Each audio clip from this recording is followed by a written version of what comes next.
la escultura, que entre los pueblos de esta región no es monumental, excepto entre los asirios, ¿no? Algo de los asirios, no mucho. ¿Por qué? Precisamente porque no disponen de piedra, no tienen mucha piedra, entonces su escultura no es gigantesca.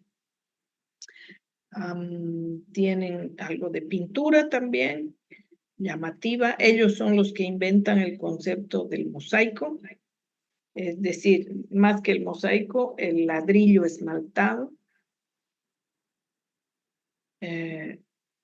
¿Por qué? Porque como lo que tienen es el adobe crudo y el ladrillo o adobe cocido, ¿no es cierto? A este lo van a poder esmaltar. Lo pintan y lo hornean. Entonces, van a desarrollar estos ladrillos pintados. Un aporte súper importante es el primer código de leyes. El primer código de leyes, ustedes quizás han escuchado hablar de derecho romano. Creo que es hasta una materia en la carrera de derecho, porque es muy importante, son muy importantes las leyes. Pero antes que los romanos, son los babilónicos que desarrollan el primer código de leyes de la historia, hacia el año 1200 más o menos, antes de Cristo. Bueno, en cuanto a las clases sociales, podemos distinguir dos grupos importantes, los libres y los esclavos. Los esclavos son nada, son ignorados, son considerados como animales, no tienen ningún derecho. Entre los libres, la estratificación está dada por los nobles en la cabeza, que está conformada por el rey y su familia, el funcionariado, ¿no?, de alto rango, y los sacerdotes. En algunos casos, el rey es al mismo tiempo el sumo sacerdote. ¿Quién es el sumo sacerdote? Es el intermediario entre los dioses y los hombres. Luego están los comerciantes y los artesanos. Los comerciantes porque son platudos desde siempre y para siempre por los siglos de los siglos. Amén. ¿Por qué? Son los que hacen los intercambios, son los que viajan, ¿no es cierto? Intercambiando productos, trayendo novedades, en fin. Los artesanos son los que han aprendido a desarrollar oficios específicos. Y en la base de la pirámide social están los agricultores o campesinados. Al principio, las ciudades o la gente cultiva la tierra para el templo.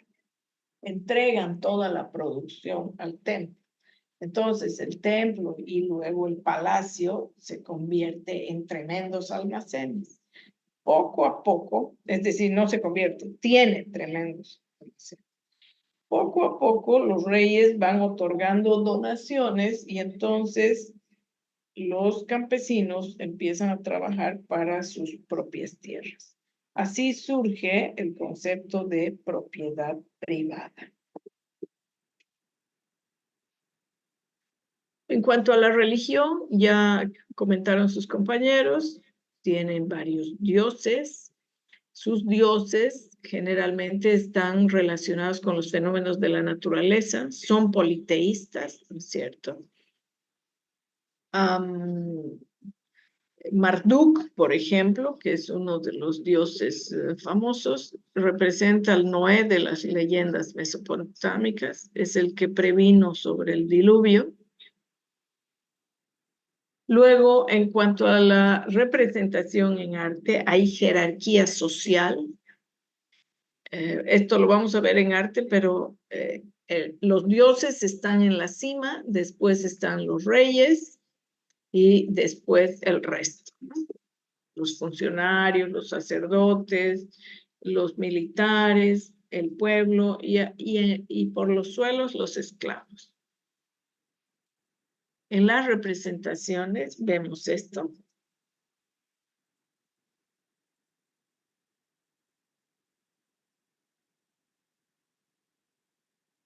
Los materiales de construcción. Hemos dicho que Mesopotamia es una región, no es una civilización.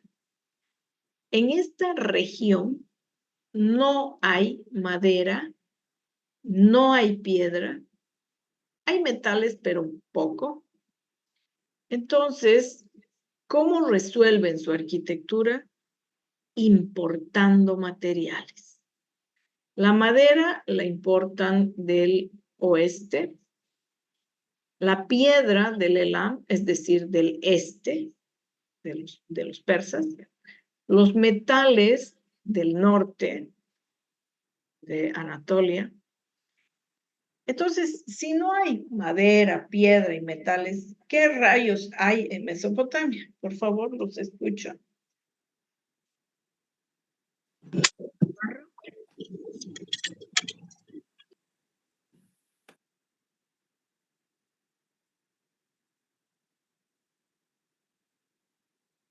¿Qué hay en Mesopotamia? El barro. Muy bien. Hay tierra y hay agua y hay pajas y hay cañas. Entonces, la base de su arquitectura van a ser los materiales de construcción que se pueden fabricar con esos materiales. O sea, ¿cuáles? Adobe, ladrillo. Muy bien, Piedra caliza. adobe y ladrillo. El adobe son los bloques de barro secados al sol y el ladrillo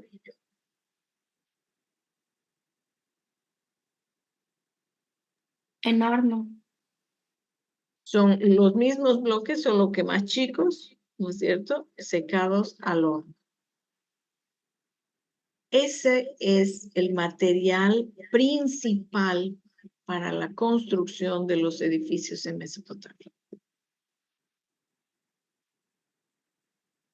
En cuanto a las formas constructivas, fíjense, ¿qué formas constructivas tienen? ¿Cuáles son las formas predominantes que encontramos? Rectángulo, rectángulo, rectángulos. Todo lo que vemos son rectángulos.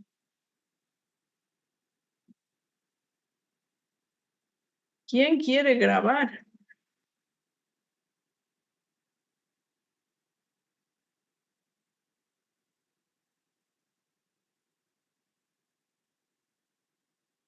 Bien, lo que tenemos son básicamente prismas, ¿no es cierto? No vemos mucho cubiertas inclinadas. Recording in progress.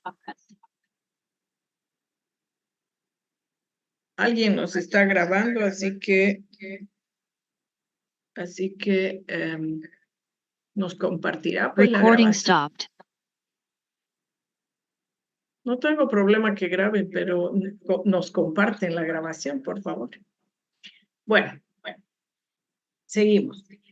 El material de construcción que tienen entonces es el adobe y el ladrillo. Recording in progress. El adobe no resiste a la compresión. El ladrillo es un poquito más resistente, pero el material que une a cada uno de estos bloques va a ser el barro, que tampoco es muy resistente. ¿Cómo hacen para rigidizar estos edificios? Utilizan las entrantes, el movimiento de los muros. Fíjense, este esquema, esto es en planta, y entonces los muros tienen estas entrantes y salientes, que son estas líneas que vemos aquí, y que permiten y colaboran a la estética, no solo a rigidizar el muro, sino además, fíjense, le da un sentido plástico a los muros, ¿no? ¿Por qué? Porque como son entrantes y salientes, se genera sombra con la luz del sol. Y eso le da tonalidades diferentes al edificio. Se ubican que estos edificios son de ladrillo. Hemos visto y vamos a ver un poquito más adelante imágenes reales. Y entonces, gracias a al efecto de la sombra, vamos a tener menos o mejor visual. Vamos a tener unas vistas más prácticas. A estos entrantes y salientes se llama nicho a la parte que entra y pilastra a la que sobresale. Entonces, los muros tienen una composición de nicho y pilastra. Perdón.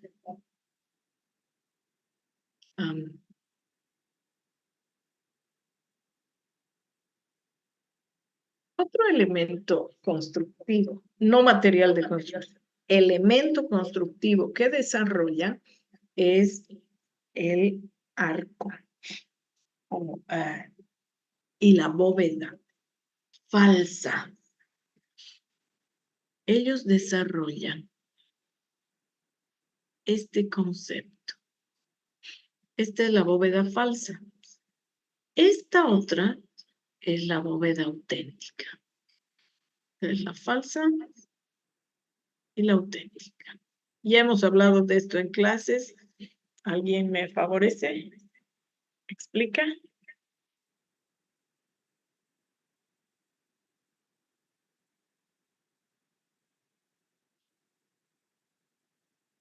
La bóveda falsa consiste en el desplazamiento horizontal de los bloques, en este caso de ladrillo, hasta cerrar el vacío, ¿cierto? ¿Por qué se llama falsa? Porque la distribución del peso es puntual. Estoy pasando clase ya. No Ya estoy pasando clase. Dígale que no moleste. Está en clases.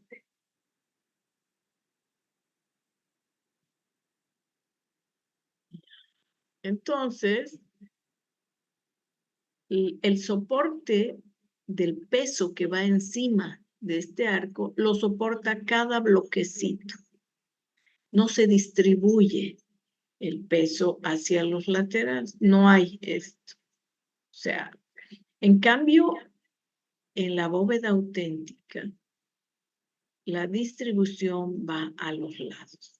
¿Y cómo es que va a los lados? Porque cada una de las dovelas presiona a un lado y al otro lado. Cada bloque presiona a ambos lados. Y por gravedad, por supuesto, presionan hacia abajo, ¿no? Pero entre ellos se soporta. Entonces, fíjense esta imagen, que es una imagen, ouch, que es una imagen real. ¿Ven cómo van los ladrillos? ¿Qué tipo de arco es? ¿Falso o auténtico? Falso. Falso. Falso, muy bien. Eso es lo que desarrolla. Esto es susceptible de caer, de no soportar el peso. Esto está hecho con ladrillo. Y vamos a ver cómo con el tiempo desarrollan, por ejemplo, aquí, este arco o esta bóveda doble, ¿no es cierto? Con doble arquería. Hecho en base a ladrillos también, pero doble, para resistir mejor también el peso, ¿no? Y hasta triple, miren acá se puede observar el arranque de triple. Esta es la imagen de Catalhuyuk, un centro poblado, una de las primeras ciudades de más o menos 6.000 años antes de Cristo, 5.000 según algunos teóricos, 4.800 según otros, en fin. El punto es que aquí no vemos una estructura de calles clara, vemos un amontonamiento de casas, vemos escaleras que acceden a las terrazas. Pareciera que la gente se mueve por encima de los techos, más bien, ¿no? Es decir, se ve un crecimiento espontáneo. ¿Cómo eran las casas? Las más antiguas y las granjas, las casas rurales. Podemos ver estas chozas hechas, refas árabes, hechas con cañas, juncos y pieles de animales. En Tepegaura podemos ver estas casas de planta circular o irregular, hechas con tapial, con barro, cañas. Luego podemos ver las casas colmena. ¿Qué es esto? ¿Qué se llama?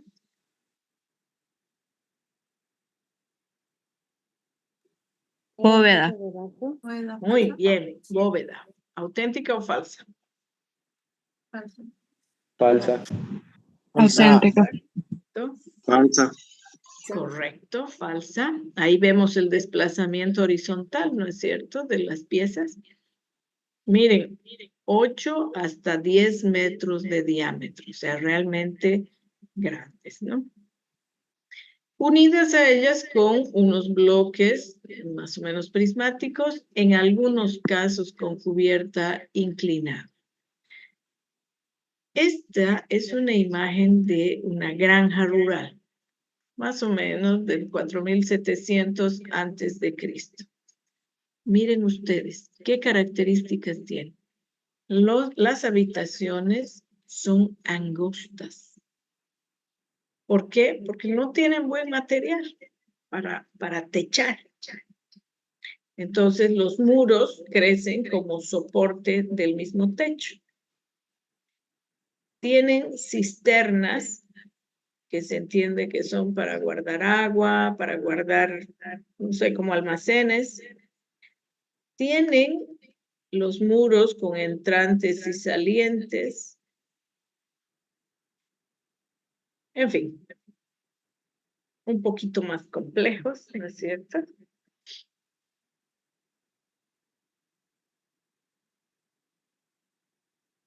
Luego tenemos, esto es en el campo, ¿no? Rural. En la ciudad, la diferencia es que hay mayor concentración de población, por tanto, más casas, más equipamientos, más gente.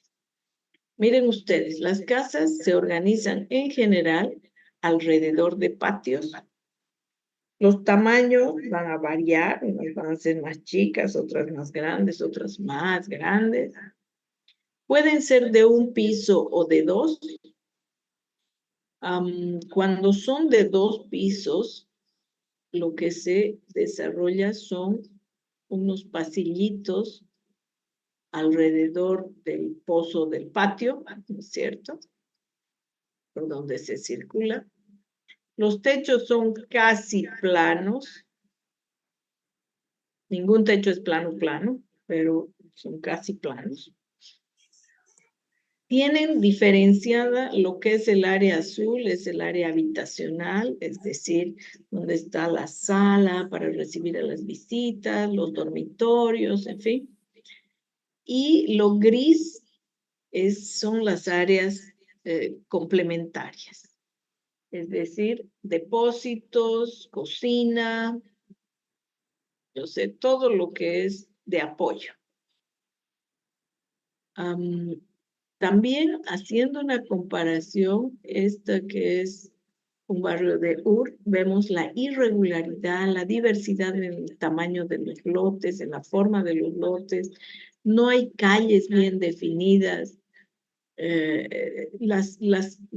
miren, por ejemplo, este lote. ¿Cómo se llega a este lote? Por los techos, ¿no es cierto? Entonces, no hay una estructura organizativa clara. Y en Babilonia se busca, hay un poquito más de orden, un poco más regular, pero además en Babilonia está la primera vía procesional, avenida procesional. ¿Qué diferencia hay entre avenida y calle? La avenida es más grande, más ancha. Muy bien.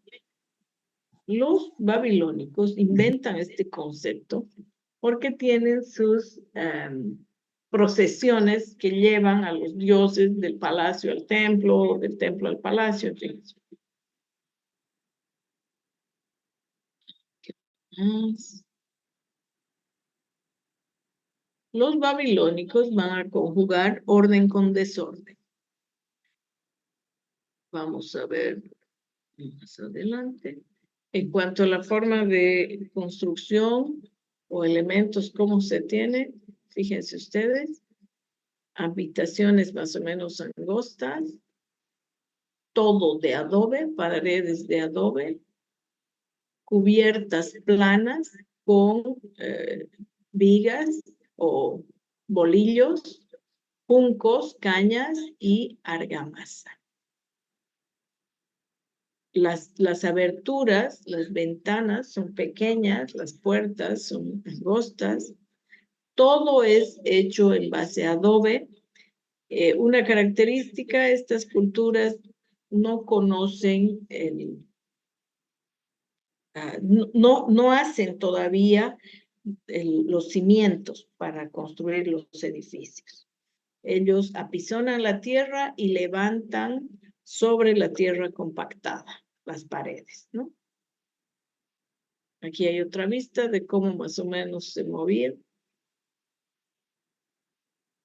En algunos casos, no sé si vieron estas imágenes ya ustedes, pero algunas viviendas, y a medida que pasa el tiempo, por supuesto, son más elaboradas, más trabajadas, pero aquí podemos ver cómo es la galería alrededor del patio, ¿no es cierto?, para conectar las habitaciones.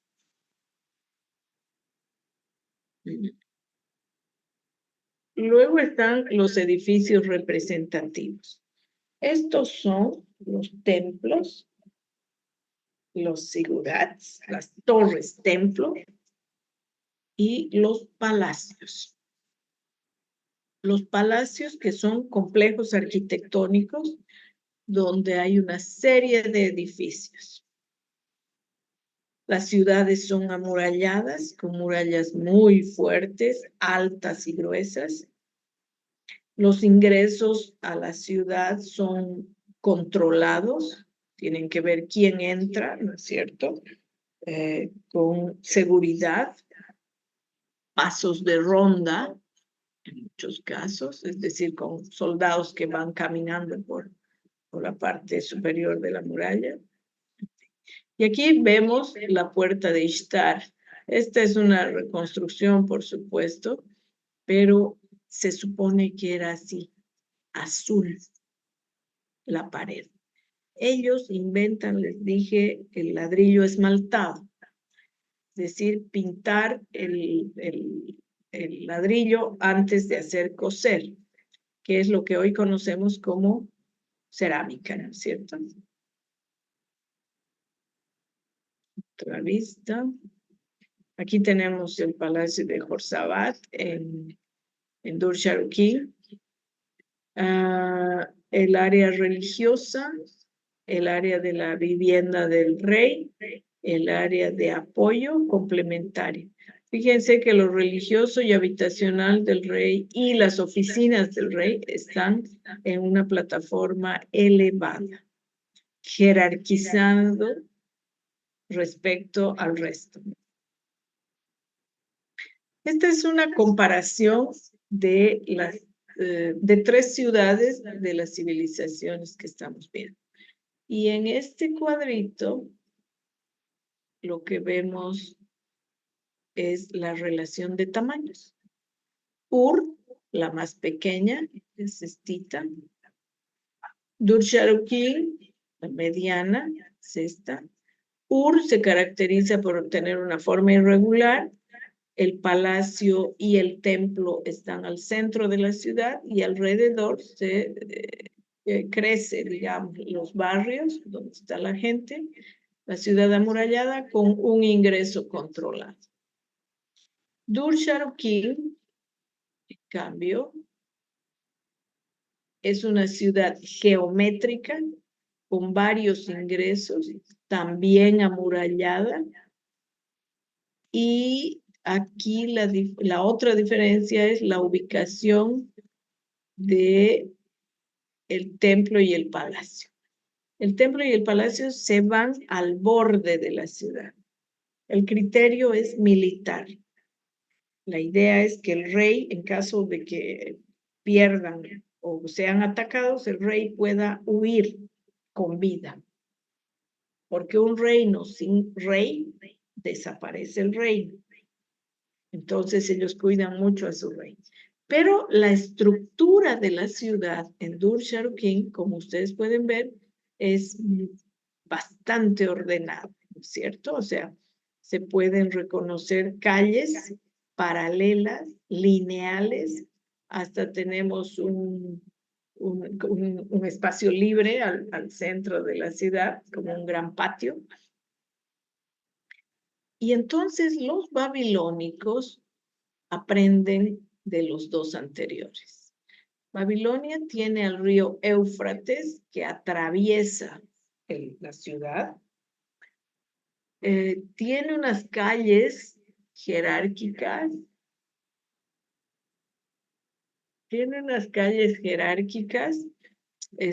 O sea, más importantes que van a contribuir a organizar la ciudad. Pero adentro, los barrios pueden tener calles irregulares. Otra cosa, el templo se ha venido al centro y el palacio sigue al borde. Esto es el palacio. Por su espalda pasa el río. Y tiene un foso de agua, fíjense, alrededor de toda la ciudad que está amurallada. Todas las ciudades están amuralladas, ¿no? Pero en Babilonia, además, tiene un foso de agua para más seguridad. Y con el paso del tiempo, la ciudad crece y su muralla crece también. ¿Alguna pregunta? ¿Algún comentario? Hable ahora o calle para siempre.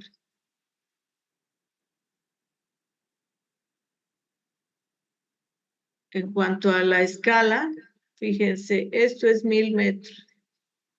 ¿Cuánto mide la ciudad?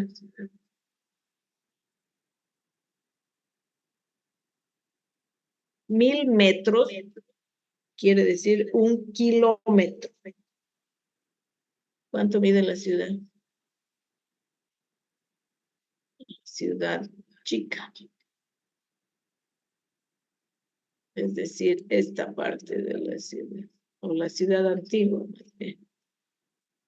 ¿Cuánto por cuánto?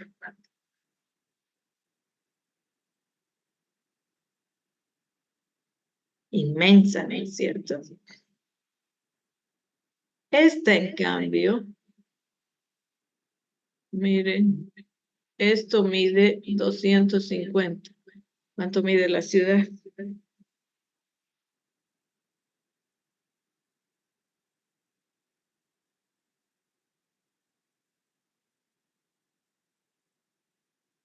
Pues no me favorecen ustedes.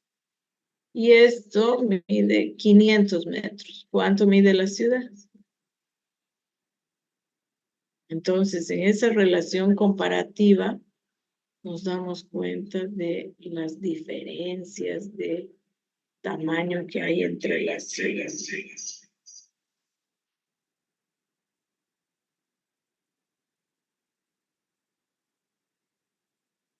Aquí podemos ver el palacio, algunos ejemplos de palacio. Para empezar, diremos que los palacios son complejos arquitectónicos, es decir, tienen varios edificios.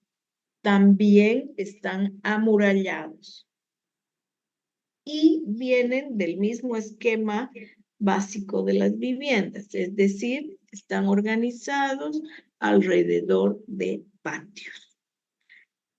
Lo que está en rojo representa el área político-administrativa religiosa. Entonces vamos a tener templos dentro del palacio y también vamos a tener las oficinas del rey, ¿no? Así tenemos, por ejemplo, el Palacio de Mari, que tenía una parte antigua inicialmente y después se va a ampliar. Y entonces un ingreso controlado. Fíjense de aquí cómo se pasa. Se llega a un primer patio donde no hay nada.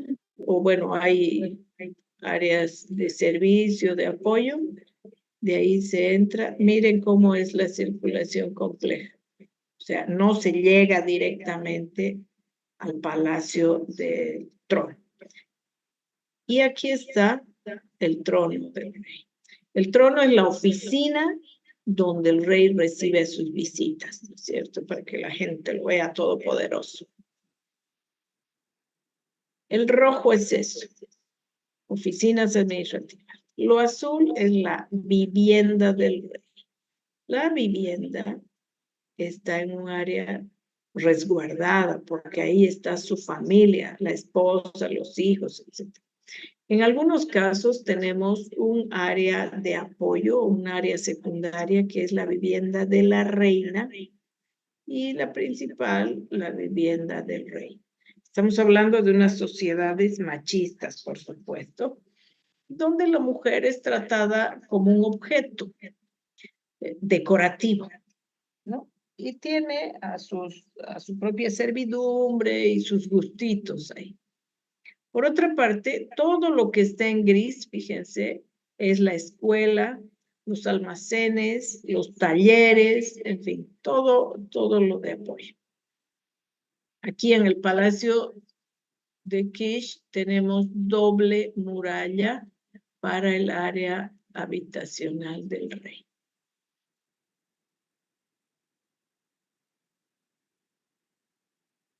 ¿Qué más? Aquí hay un error. Esto no es Dulcharuquín, bla, bla, bla, es este. Este es el Palacio de Babilonia. Aquí está la famosa puerta de Ishtar, esa puerta azul que veíamos. Esta es la avenida procesional. De ahí se desprende para entrar al palacio. El río Éufrates pasa por acá atrás. Y miren, la ciudad, el palacio tiene doble muralla. La estructura es como que los palacios forman un eje axial, ¿cierto? Y entrando en el patio más grande está el Salón del Trono. O sea, para impactar a las visitas.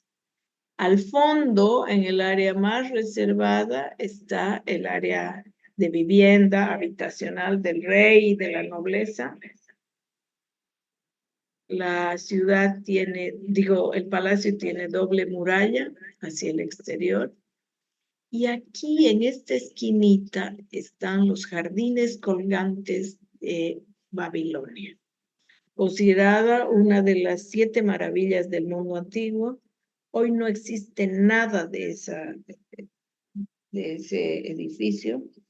Su grandiosidad y la historia dice que Nabucodonosor le amaba tanto a su esposa, a Semiramis, que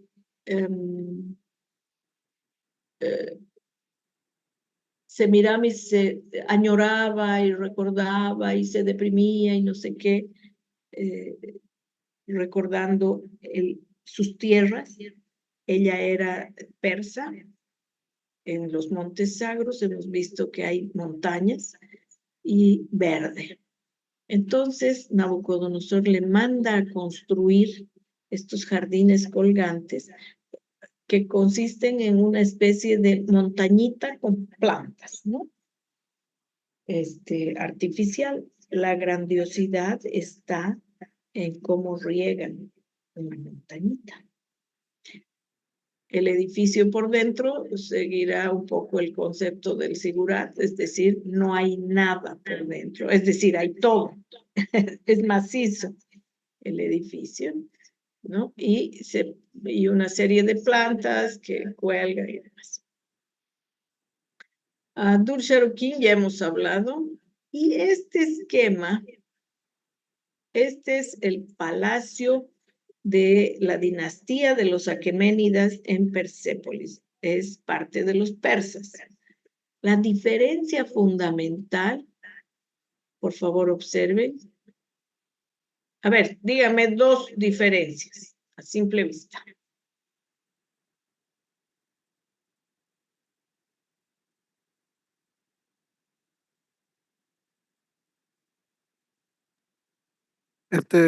De que uno tiene casi como de forma de cuadrado y el otro como de otra manera. Muy bien, perfecto. Y otra más.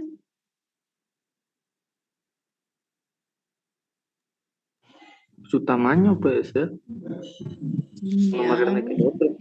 Y el de abajo está, a lo que veo, está más organizado que el de arriba, Muy aprovechando bien, cada espacio que tiene. muy bien. Y la otra son los puntitos. ¿Ven esos puntitos? Que no hay en los edificios de Mesopotamia. Esos puntitos son columnas. Espero que pueda mostrarles la próxima clase. En Persia sí hay piedra. Perdón, piedra y madera. Entonces, los persas pues van a usar el material que tienen. Tremenda cantidad de columnas. Más organizado, formas geométricas, cuadrados perfectos. Miren, en Babilonia no encontramos eso. Y cantidad de pilares y columnas. También estructurados en función a patios, también diferenciadas las funciones del área residencial o habitacional respecto a las de apoyo y a las político-administrativas, etcétera, ¿no? Pero básicamente el uso de los materiales de construcción. Bien. En cuanto a los templos también van a ir evolucionando. Tenemos los más antiguos que tienen incluso, siguiendo el mismo esquema de vivienda, un patio central y en torno a ellos los templos y a veces acompañando también habitaciones o área habitacional, ¿no? Las viviendas de los sacerdotes. Tienen una circulación acodada, esa es una característica. ¿Qué quiere decir acodada? Que se entra y para ver a la imagen de culto hay que dar la vuelta, hay que hacer como un codo.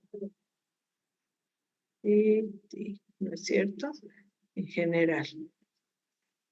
Lo mismo, estos por aquí, lo mismo aquí. Un ábside al fondo donde está la imagen de culto.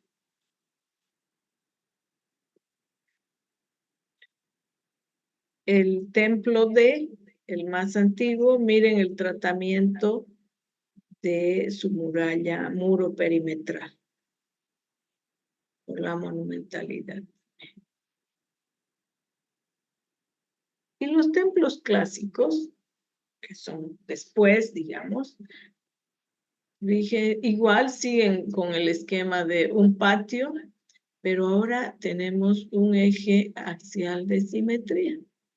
El ingreso, el patio, una antesala y al fondo la imagen de culto, una sala para la imagen de culto. Directa la circulación, ¿cierto? Lineal. Aquí Aquí, acá, en fin. Pueden ser complejos también o varios templos en un solo edificio.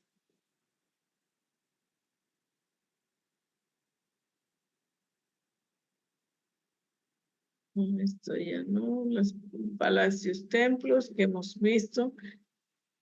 Creo que aquí les dije, este es el área religiosa, el área habitacional y administrativa del rey, y todo esto es el resto. Escuelas, talleres, servicio, ejército, etc.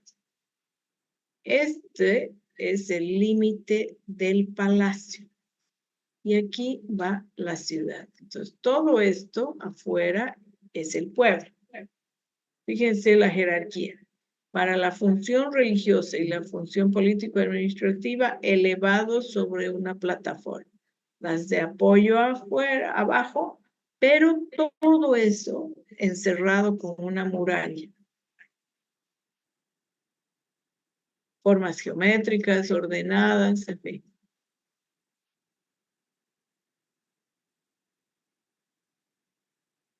Luego está... ¿Qué hora es, chicos? 1:45 ya. Ya. Luego está la famosísima torre templo o templo elevado, que lo han expuesto como sigurats. Miren, nosotros conocíamos por la Biblia la Torre de Babel, pero se han encontrado restos de 33 sigurats en 23 ciudades.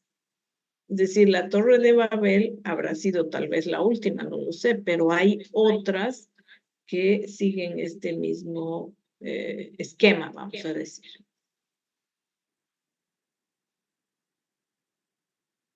Lo que representa o simboliza es la adoración a los dioses. ¿Cómo se construye?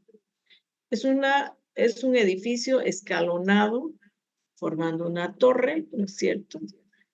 Adentro, aquí, adentro, está lleno, es macizo. ¿Lleno de qué? De adobes, de tierra. Se entiende que se escalonó y terminó de este tamaño porque la construcción eran de adobe y entonces en el tiempo el edificio se va derruyendo, se cae y se construye encima de él otro. No se limpia el terreno, sino más bien se va construyendo encima. Esa es una teoría. La otra es nomás lo que dice la Biblia, es decir, se construyó para querer alcanzar al cielo. No es un espacio, sino un símbolo tectónico para dominio del paisaje y comunicación con lo divino. Solo esta capilla, vamos a decir, que está en la cima, la última, es la que es una habitación y que adentro hay imagen de culto y que desde ahí se observa los astros, etc. ¿No? El esquema sí es de simetría, una escalera central y dos laterales que llegan hasta el área intermedia. Este Menanquí o la Torre de Babel se supone que tiene 90 metros de base, 90 en cada lado, ¿no? Y 90 de altura. Se supone que tenía, porque no se tiene más en altura. Generalmente, miren cómo va evolucionando. Este que es de Afaya es más bien ovalado, siguiendo un poco el mismo principio, pero ovalado, escalonado, no simétrico. La escalinata no da al centro. Después, el de Ur, en cambio, sí es simétrico. Lo mismo que la de Babel, ¿no? Al final son torres, templo, observatorio. Aquí vemos cómo habría sido. Ven esto de ven esto del movimiento de los muros, entrantes y salientes. El área de religiosa, en algunos política también, y las viviendas afuera. Esto es Ur. Y aquí tenemos a la Torre de Babel.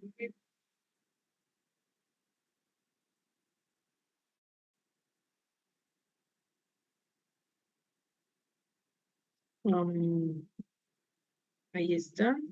Entonces nos queda claro que adentro del edificio no hay ninguna función, ¿correcto?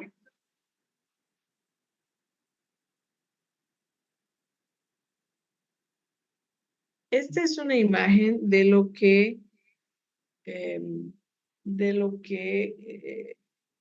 queda hoy. ¿Ven los muros un poquito inclinados? Hacen como muros de contención que están soportando la tierra que hay adentro. Esto es tierra. Y entonces presiona por todos lados a los muros, ¿no es cierto? Peor cuando se moja, se humedece. Y esos puntitos que vemos ahí son precisamente para permitir evacuar la humedad que se acumula dentro. Aquí podemos ver la alternancia de nicho y pilastra, es decir, las entrantes y salientes de los muros, como en todo eso, ¿no? En todos lados. La escalinata, se ubica el sacrificio para los sacerdotes subir hasta allá arriba, 500,000 escalones para subir. No, creo que no era un premio ser sacerdote, era más un castigo. Esta es la relación de la Torre de Babel y los edificios de la época, y los edificios representativos de la época. Fíjense, la Torre de Babel pretendía alcanzar al cielo. La relación es de mucha más altura. Pero para el mundo actual, ¿qué representa? Nuestros edificios en altura. O sea, en Mesopotamia, estos sigurats vienen a ser el sueño de los arquitectos, ¿no es cierto?, de construcción de edificios en altura. Ellos ya tenían, no el sueño, la visión que tenían ellos de los edificios en altura. En fin, ahí tenemos. ¿Listo? Gracias. Rapidango. ¿Alguna pregunta? Disculpe, arquitecta, ¿no va a subir las Recording diapositivas a la stopped. plataforma? Sí. La presentación va a estar, pero como ustedes han visto, la presentación no tiene mucho de lo que hablamos, ¿no? Son más imágenes. ¿Ya? Para mañana tienen que subir los apuntes, ¿no? Mañana hasta Disculpe, las 5. arquitecta. Ya, muy bien. Disculpe, arquitecta. Diga. Tengo una duda con respecto a las tareas. ¿Dónde puedo fijarme en la plataforma para subirlas? Pasa que ya van 2 veces que quiero subir, pero no encuentro el lugar para subirla. Pero ¿ha entrado a la plataforma, ha entrado a la materia? Sí. Ya. El próximo tema se llama exposiciones y dentro de exposiciones estará Mesopotamia. Ya. Va a tener una sección que se llama Mesopotamia. En esa vamos a poner la presentación y el apartado para que puedan subir sus tareas. Eso lo voy a habilitar recién hoy. Ya. Listo. Gracias. ¿Ya? ¿Alguna otra pregunta? Disculpe, arquitecta, entré unos minutos tarde y ya estaba en explicación. ¿Tomó lista o cuál fue la forma de...? Sí, de... para los que han entrado tarde deben escribir apellidos y nombres en el chat de aquí, ¿no? Del Zoom. Gracias. Ya. Los que escriben nombre primero y después apellido, no vamos a encontrar el dato. Así que fui clara. Primero el apellido y después el nombre.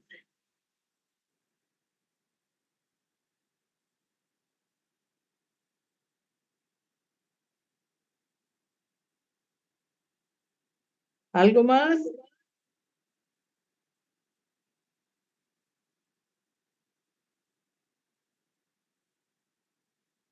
¿Qué les pareció?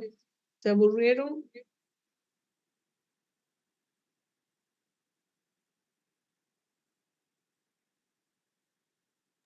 Está interesante. Espero que pongan atención.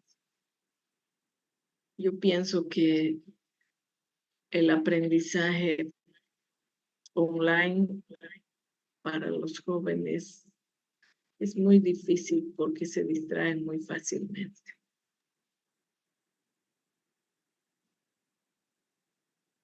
O ya también éramos 72 y ahora hay 87 mensajes.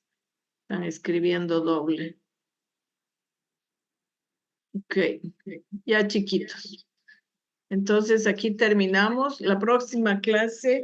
No. La próxima clase me toca dar arte. Entonces les voy a habilitar la plataforma para el día jueves. ¿Ya? Sus apuntes van al final del tema. Entonces, sí les voy a habilitar Arquitectura en Mesopotamia, esta presentación, pero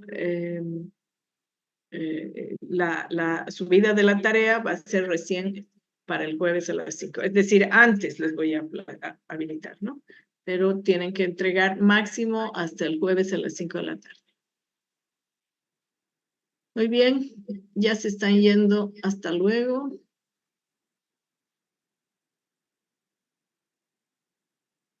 Hasta luego, docente. Hasta luego, Arqui. Hasta luego.